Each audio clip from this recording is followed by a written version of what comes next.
जय श्री कृष्ण। जय सरस्वती माता। नमस्कार दोस्तों, स्वागत है आप सभी का हमारे चैनल भक्ति ज्ञान में। दोस्तों, आज मैं आपको बसंत पंचमी की कहानी सुना रहा हूँ। उपनिषदों की कथा के अनुसार सृष्टि के प्रारंभ काल में भगवान शिव की आज्ञा से भगवान ब्रह्मा ने जीवों, खास तौर पर मनुष्य योनि की रचना की, लेकिन अपनी सृजना से वे संतुष्ट नहीं थे। उन्हें लगता था कि कुछ कमी रह गई है, जिसके कारण चारों ओर मौन छाया रहता है। हालांकि उपनिषद व पुराण ऋषियों को अपना अनुभव है। अगर यह हमारे पवित्र सत्य ग्रंथों से मेल नहीं खाता तो यह मान नहीं है। तब ब्रह्मा जी ने इस समस्या के निवारण के लिए अपने कमंडल से जल अपने हथेली में लेकर संकल्प स्वरूप उस जल को छिड़ककर भगवान श्री विष्णु की स्तुति करनी आरंभ की। ब्रह्मा जी के किए स्तुति को सुनकर भगवान विष्णु तत्काल ही उनके सम्मुख प्रकट हो गए और उनकी समस्या जानकर भगवान विष्णु ने आदि शक्ति दुर्गा माता का आह्वान किया। विष्णु जी के द्वारा आह्वान होने के कारण भगवती दुर्गा वहां तुरंत ही प्रकट हो गईं। तब ब्रह्मा एवं विष्णु जी ने उन्हें इस संकट को दूर करने का निवेदन किया। ब्रह्मा जी तथा विष्णु जी की बातों को सुनने के बाद उसी क्षण आदि शक्ति दुर्गा माता के शरीर से श्वेत रंग का एक भारी तेज उत्पन्न हुआ, जो एक दिव्य नारी के रूप में बदल गया। यह स्वरूप एक चतुर्भुजी सुंदर स्त्री का था, जिनके एक हाथ में वीणा तथा दूसरा हाथ में वर मुद्रा थी।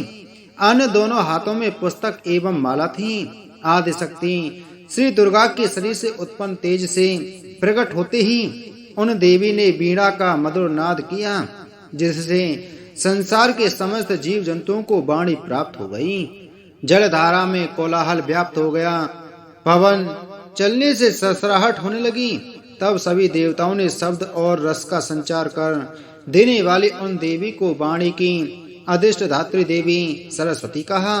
फिर आदि शक्ति भगवती दुर्गा ने ब्रह्मा जी से कहा कि मेरे तेज से उत्पन्न हुई ये देवी सरस्वती आपकी पत्नी बनेंगी। जैसे लक्ष्मी श्री विष्णु की शक्ति हैं, पार्वती महादेव शिव की शक्ति हैं, उसी प्रकार ये सरस्वती देवी ही आपकी शक्ति होंगी। ऐसा कहकर आदि शक्ति श्री दुर्गा सब देवताओं के देखते देखते वही अंतर ध्यान हो गईं।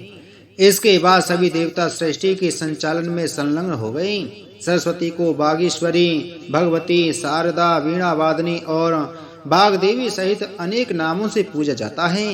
ये विद्या और बुद्धि प्रदाता हैं। संगीत की उत्पत्ति करने के कारण ये संगीत की देवी भी हैं। बसंत पंचमी के दिन को इनके प्रकटोत्सव के रूप में भी मनाते हैं। ऋग्वेद में भगवती सरस्वती का वर्णन करते हुए कहा गया है, प्रणो देवी सरस्वती बाजे विवर्जनी बती दीनामणि त्रियवतु। अर्थात ये परम चेतना है। सरस्वती के रूप से ये हमारी बुद्धि, प्रज्ञा तथा मनोवृत्तियों की संरक्षका हैं। हमसे जो आचार और मेधा है, इसका आधार भगवती सरस्वती ही है।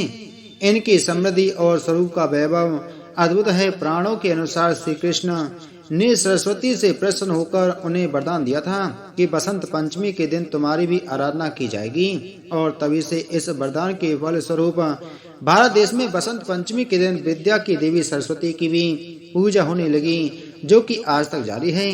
बोलो सरस्वती माता की जय।